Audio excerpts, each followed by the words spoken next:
हाँ जी, कैसे आप लोग? प्यार तो अच्छा दे रहे हो, ठीक है। चलो, खैर, लाइक और कमेंट जरूर कर दिया करो, ठीक है। इससे मोटिवेशन मिलता है थोड़ा कि हाँ आप लोग चाह रहे हो कि हाँ सर चलाते रहिए, इसलिए कमेंट जरूर कर दिया करें, ठीक है। कुछ भी लिख दिया करो। मुझे पता है कि कमेंट करने में बहुत ज़्यादा तकलीफ होती है, लेकिन एक बात याद रखें कि जिस काम में आपको तकलीफ हो, खासकर वो काम अच्छा होना चाहिए, उसी को ही आप करें। जिस काम में आपको ज़्यादा तकलीफ होगी, ये समझ जाना कि वो आपके लिए अच्छा काम है। समझ रहे हो? उसमें आपको तरक्की मिलने वाली है। और जो काम आसानी से हो जाए और मज़े आए स्टार्टिंग में ही, तो ये समझ जाना आखिरी में वो दुख ही देने वाला है, ठीक है। चलो, आते हैं पेज नंबर 3 हिस्ट्री की, ठीक है। ये देखो लिखा है हिस्ट्री, इतिहास। चलो, अच्छा ठीक है। मैक्स मूलर ने बताया, क्या बताया? आर्य भारत में मध्य एशिया से आए थे, ठीक है। अब हम आपसे पूछेंगे ये किसने बताया था कि एशिया, जो ईरानी थे वो ईरान से आए थे, मतलब जो मध्य एशिया था वो ईरान से, किसने बताया था? सर्वप्रथम तो मैक्स मूलर ने बताया था कि जो आर्य थे ना, वो मध्य एशिया का मतलब पता है क्या होता है? ईरान। ईरान का आज का इलाका जो मध्य एशिया का है ना, वो आज का इलाका ईरान का है। तो ये किसने बताया था कि ये आर्य भारत में कहाँ से आए थे? तो आप बताएंगे मैक्स मूलर ने बताया था, ठीक है। अब ये बताएं कि आर्य भारत में जब आए थे तो सबसे पहले कहाँ बसे थे? तो पंजाब बता देना, अफगानिस्तान बता देना। कहाँ आर्य सबसे पहले जब भारत में आए थे तो कहाँ बसे थे? वेरी गुड, पंजाब और अफगानिस्तान। चलो आर्य देखो, अब आर्य आर्य आर्य आ चुके हैं। आर्यों द्वारा निर्मित सभ्यता कौन सी थी? जो आर्यों की सभ्यता थी वो कौन सभ्यता थी? सर आप बताएंगे। आर्य वेद पढ़ते थे। क्या पढ़ते थे? वेद। तो वैदिक सभ्यता थी, ठीक है। भाई साहब तुम भी वेद पढ़ा करो, तुम वेद ना पढ़ो, तुम बस इतना पढ़ लो कि तुम्हारा एसएससी जीडी का एग्जाम हो जाए, ठीक है। समझो, ये भाई साहब एसएससी जीडी के लिए मरे जा रहे हैं। अब इनसे अगर यूपीएससी वाला स्टूडेंट टकरा जाए तो ये क्या कहेंगे कि हमसे ज्यादा तुम्हारे अंदर दिमाग नहीं है ना।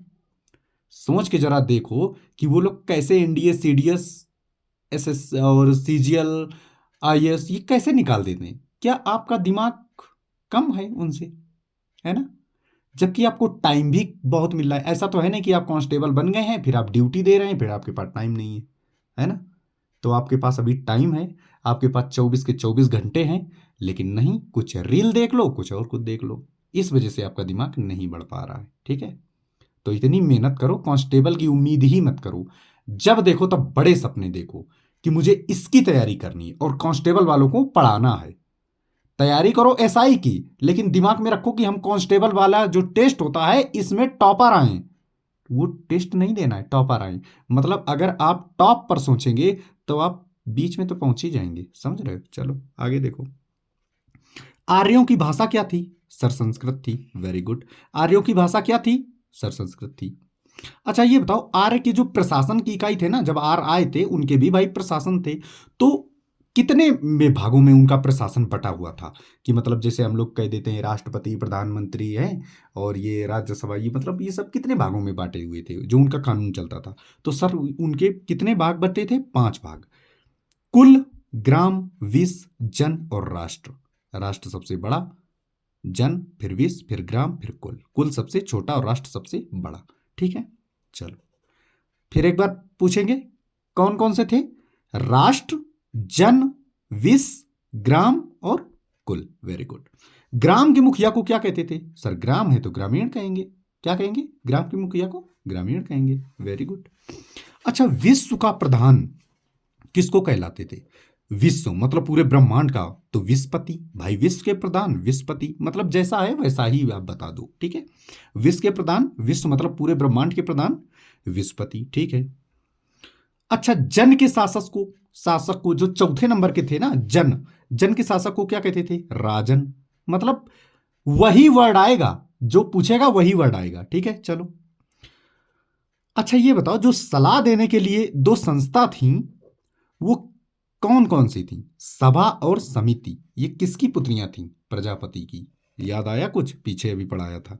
मतलब ये वो नहीं है, ये सलाह देने वाले जो समितियां हैं, संस्था हैं, वो ये थे सभा और समिति, ठीक है। अच्छा, स्त्रियां दोनों सभा में भाग ले सकती थी, जैसे राज्यसभा और लोकसभा। ऐसे ही ये जो सभा समिति थी, इसमें स्त्रियां दोनों जगह ही भाग ले सकती थी। ठीक है। युद्ध के लिए कौन सा शब्द का प्रयोग किया जाता है? गविष्ट। युद्ध के लिए गंवार, हम लोग कहते हैं ना कि गंवार ज्यादा युद्ध करते हैं, तो भाई साहब गविष्ट। कौन सा? गविष्ट। चलो आगे देखो। गायों की खोज। युद्ध के लिए जो शब्द होता था वो गविष्ट होता था, और गविष्ट का मतलब है गायों की खोज। समझ में आ रहा है? समझना क्या है, याद करते रहो, सुनते रहो। ए भाई साहब, सो काहे गए? अरे यार, मतलब कि सो लो तुम पहले। बन गए, अब तुम बन गए भाई साहब कलेक्टर बनने। सो जाओ, तुम सो जाओ, आंखें बंद कर ले। इनके सपने में क्लास चल रही है, हद है भाई, सपने में क्लास ये चल रही है। इधर जाग जाओ थोड़ा। अच्छा ये बताओ, भूमि का जो अधिकारी होता था उसको क्या कहते थे? जो भूमि है ना, लैंड, इसके जो अधिकारी वो क्या कहते थे? वाजपति। क्या कहते थे? वाजपति गोचर। वाजपति गोचर। भूमि के अधिकारियों को क्या कहते थे? वाजपति गोचर। चलो अच्छा ये बताओ, ऋग्वैदिक समाज को व्यवसाय के आधार पर कितने वर्णों में व्यवस्थित किया गया? व्यवसाय के आधार पर सर 4। कौन? ऋग्वेद। ये ऋग्वेद कह रहा है ब्राह्मण, क्षत्रिय, वैश्य और शूद्र। ये ऋग्वेद में मिलता है भाई साहब, ब्राह्मण, क्षत्रिय, वैश्य और शूद्र। ठीक है। चलो आगे देखो। आर्यों का समाज कैसा समाज था? सर पितृ सत्तात्मक। अच्छा एक बात पीछे शायद आपने याद करी होगी कि जो सिंधु सभ्यता का जो समाज था वो कैसा था? सर मातृ सत्तात्मक। याद तो यार है, मानता हूं कि आप सपने में ये क्लास सुनते हैं, लेकिन फिर भी आपको याद हो जाता है। आर्यों का समाज कैसा था? पितृ सत्तात्मक। ठीक है। अच्छा ये बताओ, जो आर्यों की समाज की सबसे छोटी इकाई थी वो क्या थी? सर परिवार या कुल। अभी तो आपने आगे बताया था कि परिवार या कुल। देखो इधर है ना, आगे शायद आपको नहीं दिख रहा होगा। तो क्या थी? राष्ट्र, जन, विश्व, ग्राम, कुल। तो कुल सबसे छोटा था तो आप लोग, और कुल के मुखिया को क्या कहते थे? सर कुलुप। ताला वाला नहीं, कुलुप, कुलुप बोलते थे। ठीक है। अच्छा ये बताओ, आर्यों के साथ, मतलब आर्यों की जब समाज था तो स्त्रियां क्या करती थी? अपने पति के साथ, अपने पति के साथ यज्ञ कार्य में भाग ले सकती थी। ठीक है, ये ऐसा उनका था। बाल विवाह तथा पर्दा प्रथा का प्रचलन नहीं था। ध्यान से सुनना भाई साहब, ये होशियार थे आर्य। इन्हें ये ना तो बच्चे की शादी करते थे और ना ही पर्दा करते थे। भाई पर्दा किस चीज का? अब आजकल की औरतों को देखते हैं हम, लड़कियों को जो नए नए हैं, अब तो भाई चलो हर जगह जा रही हैं, वर्दी पहन ली तो भाई सब सर ढकने का कोई काम ही नहीं। वैसे पर्दा प्रथा का मतलब ये नहीं कि घूंघट मान लो तुम एक हाथ का और इसके बाद में आंख मिला के बात कर रहे हो, नहीं। पर्दा का जो घूंघट का जो मेन रीजन होता है वो तुम्हारा चेहरा दिखाना नहीं होता है। चेहरा तो भाई साहब जयमाल में ही सारे देख लेते हैं, और जो तुम रील बना रहे हो होता है ना, उसमें ही सारे तुम्हारे जो सास ससुर है ना, लड़कियों की बात कर रहा हूँ, वो सारे देख लेते हैं। उनका मतलब है कि जब आप अपने बड़ों से, सास ससुर या जेठ से बात करें तो आंख उठा कर बात ना करें, आंख झुका कर बात करें। ठीक है। अगर कोई सही बात है, अगर आप पे कोई अत्याचार हो रहा है, तो आप आंख नहीं, आप डंडा उठा के भी बात कर सकती हैं। समझ गए? लेकिन जो मर्यादा कहती है वो ये कहते कि आप, चाहे वो लड़का हो या लड़की हो, बहू हो, कोई भी हो, आपसे अगर बड़ा है तो आप आंख उठाकर बात ना कीजिए, विनम्रता से बात कीजिए। इसको कहते हैं घूंघट। समझ रहे हो? हाँ। अरे गुरुजी ज्ञान तो बहुत दे रहे हो। अरे ज्ञान रात में ही आता है भाई। हैं? ज़्यादा नहीं हो गया भाई साहब? कुछ ज़्यादा नहीं हो गया। चलो, विधवा अपने मृत पति के छोटे भाई से विवाह कर सकती थी। भाई साहब बहुत अच्छी बात, देवर से शादी कर लेती थी। और क्या भाई, भाभी क्या करे, देवर से शादी कर लेती थी। भाई देवर सबसे अच्छी तरीके से जानता है ना। अच्छी बात थी भाई। जीवन भर अविवाहित रहने वाली महिलाओं को क्या कहते थे? अमाजू। क्या कहते थे? जो अविवाहित रहते हैं ना, जैसे कैप्टन विक्रम बत्रा की गर्लफ्रेंड क्या थी, नाम बताना जरा, उनको क्या बोलेंगे? अमाजू। भाई साहब जब वो शहीद हुए गए थे तो उन्होंने प्रण लिया था कि हम शादी नहीं करेंगे। ठीक है। चलो, तो जीवन भर अविवाहित जो शादी नहीं करती थी, ठीक है, एक याद में ही जीती थी, उनको क्या कहते थे? अमाजू। क्या कहते थे? अमाजू। Very good. आर्यों का जो प्रिय पदार्थ था वो क्या था? सोमरस। क्या था? सोमरस। सोमरस पीते थे भाई साहब वो। आजकल के भाई साहब बकार्डी लेमन। चलिए कोई बात नहीं। उपनिषदों की संख्या किसी ने सुना तो नहीं ना? उपनिषदों की संख्या कितनी थी? सर 108 उपनिषद थे। ठीक है। उपनिषद कितने थे? 108। आर्य क्या पीते थे? सोमरस। Very good. आर्यों का जो मुख्य व्यवसाय क्या था? भाई साहब पशुपालन और खेती करते थे। पशु पालेंगे तो बैल आएंगे, बैल आएंगे तो खेती करेंगे। समझ गए? चलो अच्छा, देख रहे हो भाई साहब, आर्य क्या तंबाकू का ज्ञान वैदिक काल के लोगों को नहीं था भाई साहब, क्योंकि वेद पढ़ते थे भाई साहब। ये तुम्हारे सिगरेट बीड़ी दारू चरस गांजा है, ये नहीं पीते थे भाई साहब, वो जानते ही नहीं थे। समझ रहे हो? तो हाँ, तो ऐसा ही बनो, ठीक है? सुट्टा मत लगा दे जाना आज के बाद। कोई कितना भी उकसाए, हाँ तुम्ही से कह रहे, तुमसे कोई कितना भी उकसाए, लेकिन तुमको दुकान पे सिगरेट लेने नहीं जाना है भाई साहब। चलो आगे देखो। आर्यों का जो प्रिय पशु था वो घोड़ा था। भाई साहब घोड़े जैसी ताकत होनी चाहिए। और देवता कौन थे? इंद्र। समझ रहे हो? प्रिय कौन था? घोड़ा। जानवर में कौन सा प्रिय? Very good. और भगवान में इंद्र थे। ऊनी कपड़े प्रयोग करते थे, कड़े हुए ऊनी मतलब डिजाइनदार कपड़े पहनते थे। चलो कोई बात नहीं, पहनने दो। आर्य द्वारा जो खोजी गई धातु थी वो लोहा थी। भाई साहब वो थे ही आर्य लोहे के, देख रहे हो आप, लोहे के थे। आर्य काहे के थे? लोहे के। तो सबसे ज्यादा उनको प्रिय कौन सी थी? लोहा थी। ठीक है, जिसे क्या कहते थे? श्याम अयस। बोले श्याम सलोनी गात, है ना? श्याम कैसे होते हैं? काले। तो काला लोहा कैसा होता है? काला। अब गुरुजी बोले खंबा वाला लोहा तो वो पीला होता है। पीला नहीं, हरा भी नहीं होता है ना? उसको पेंट कर दिया जाता है। तांबे को लोहित अयस कहा जाता है। अच्छा, तांबे को क्या बोलते हैं? लोहित अयस। तांबे को क्या बोलते थे आर्य? लोहित अयस। क्या बोलते थे? हाँ वेरी गुड। गाय की हत्या करने वालों के लिए मृत्युदंड भाई साहब देश से निकालने का प्रावधान था। बहुत अच्छी बात, बहुत अच्छी बात थी। अब यहीं पर ये देखो कि आर्य करते थे खेती। अब ये बताओ जिसके पास थोड़ी खेती है, समझ रहे हो, अब थोड़ी खेती है, अब उसने यहाँ पे चना लगा दिए, चना लगा दिए, अरहर लगा दिया। अब गाय सारी आई चर गई। अब बताओ बेचारे घर पे खाना नहीं मिलेगा तो वो क्या करेगा? तो भाई साहब इतना वो भी नहीं होना चाहिए कड़ा शासन। अब बेचारे उसको, हाँ ये सरकार तुम मृत्युदंड देने के अगर लायक हो, तुम अगर औकात है तुम्हारी कि तुम मृत्युदंड दे रहे हो, मतलब इसके लिए तो तुम हो राजा मृत्युदंड देने के लिए। लेकिन जब गाय इसकी फसल चर गई हैं तो भाई साहब उसके फसल जितना होगा वो भी देने के लिए तैयार रहो। इस बात के अगर सहमत हो तो एक लाइक अभी के भी ठोक दो। अगर तुम गाय मरने पर आज भी अगर तुम मृत्यु दंड देने के लिए तैयार हो तो भाई साहब हम गाय के खिलाफ नहीं हैं। हम उसकी ये जो जमीन, जैसे उसने ओ माई गॉड में बोला था ना कि उसकी पे दुकान में आग लगी तो इसके जिम्मेदार कौन है? बोले भगवान। तो उसने भगवान पे केस कर दिया। यार उसके ये देखो, उसके पास इतना ही अनाज है, अब ये गाय सारी चर गई तो वो गुस्सा किस पे निकालेगा? बोले तुम बोलो कहोगे कि सर किलाबंदी कर दे। अच्छा इतना ही पैसा होता तो वो इसमें अरहर क्यों लगाता? अगर वो इसमें तार बांध देगा और इसमें गाय आके फंस जाएगी, तार से मर जाएगी, तब भी तुम उसको मृत्युदंड दे दोगे, है ना? तो भाई साहब अगर इतनी औकात है तुम्हारी कि तुम उसका अगर अनाज गाय चर जा रही है तो उसका अनाज सबको दे सकते हो तुम, तभी उसको मृत्युदंड देना गाय मरने पर, वरना भूल जाना। समझ रहे हो? वो मारे या चाहे फिर काटे, मैं खिलाफ नहीं हूं, याद रखना। चलो आगे देखो। ऋग्वेद में जो उल्लेखित नदी है ना वो सरस्वती नदी है। कौन सी? सरस्वती। गंगा जमुना सरस्वती महत्वपूर्ण नदी और पवित्र नदी मानी जाती थी सरस्वती को। ठीक है, किसको? सरस्वती को, नदी को। ठीक है, ऋग्वेद में गंगा नदी को सिर्फ एक बार उल्लेख मिलता है और यमुना नदी का 3 बार। ऋग्वेद में गंगा नदी का 1 बार उल्लेख मिलता है और यमुना नदी का 3 बार मिलता है। समझ गए? ठीक है, इसमें जो ऋग्वेद है ना, ऋग्वेद, इसमें सिंधु नदी का उल्लेख सबसे अधिक बार मिला है, लेकिन काउंटिंग नहीं पता है उन्होंने, विद्वानों ने काउंटिंग नहीं बता पाई है। तो सबसे अधिक बार सिंधु नदी का। ठीक है, ठीक है। अब आ जाते हैं उत्तर वैदिक काल तुम्हारा शुरू हो जाता है। हम सिर्फ पेज लेके चल रहे, उत्तर वैदिक काल शुरू हो जाता है।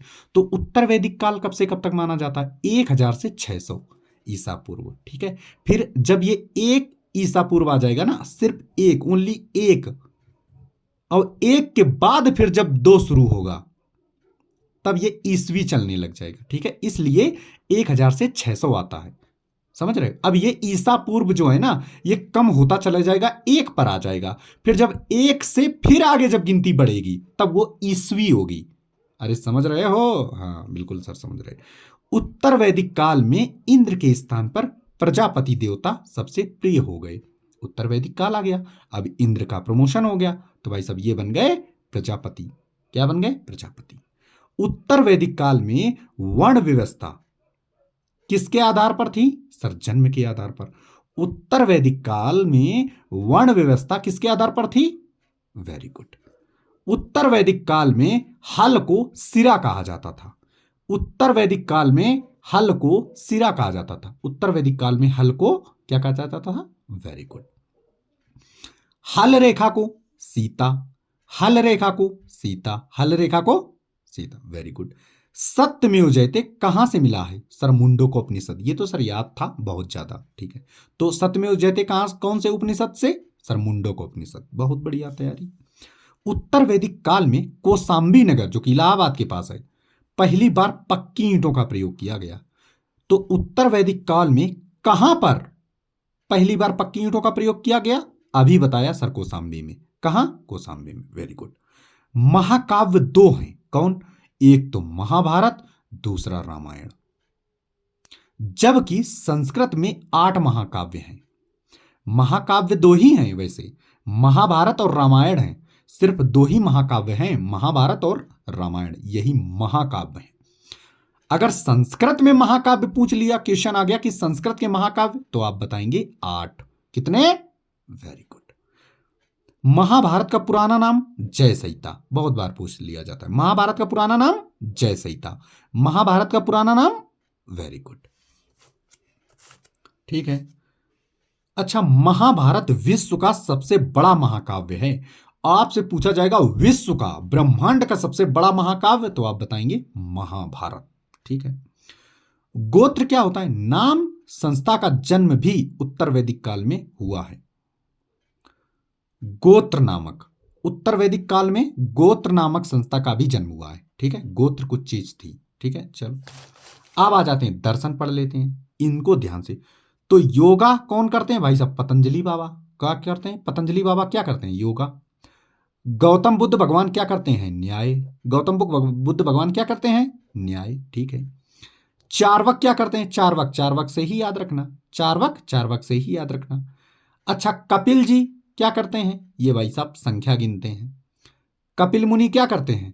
संख्या गिनते हैं। कपिल मुनि क्या करते हैं? Very good. जैमिनी क्या करते हैं? मीमांसा।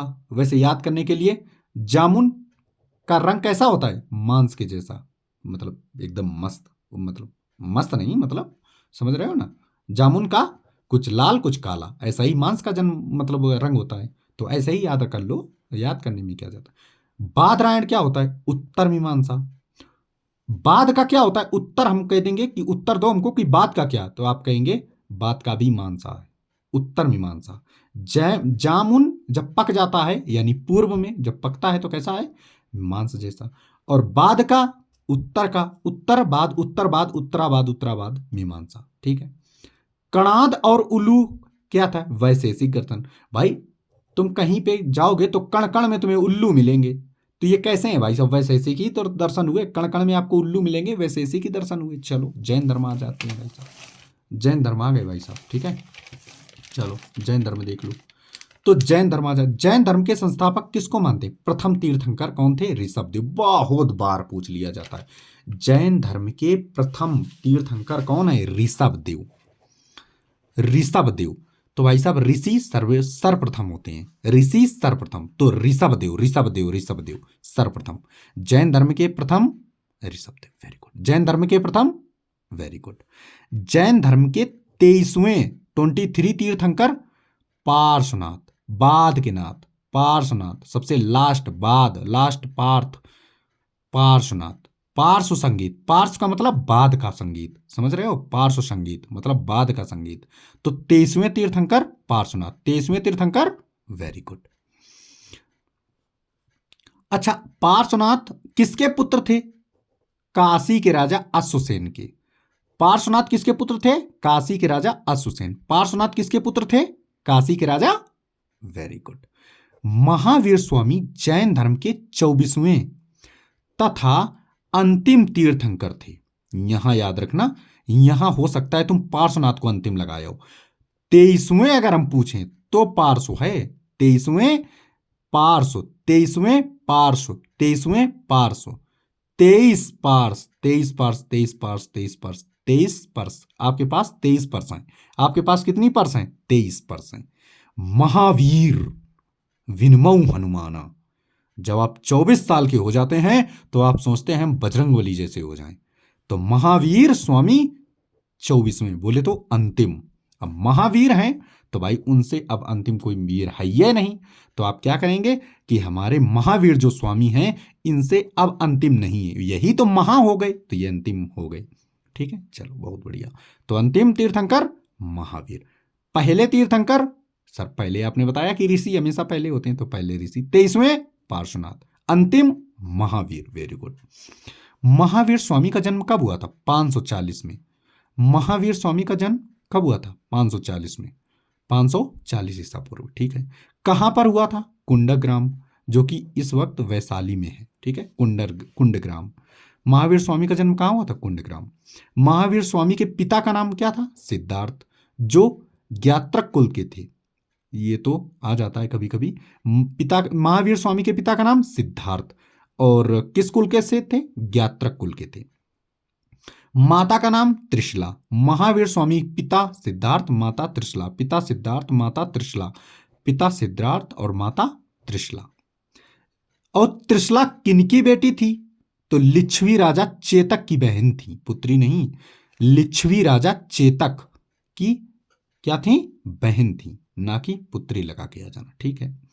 महावीर स्वामी की वाइफ यशोदा थी और महावीर स्वामी की पुत्री प्रियदर्शनी। ठीक है, महावीर स्वामी की वाइफ यशोदा और पुत्री प्रियदर्शनी। तो 2 पेज कंप्लीट हो गए भाई साहब। कमेंट जरूर करना और लाइक कर देना कि सर ऐसे ही कराते रहिए, बहुत आनंद आता है समझने में। ठीक है, जय हिंद, जय भारत। आराम से सुनो, ध्यान से सुनो। 22 मिनट की हो गई, आप 1 घंटा लगा दो, 3 बार सुन लो। ठीक है, चलो, जय हिंद, जय भारत, गुड नाइट, शब खैर।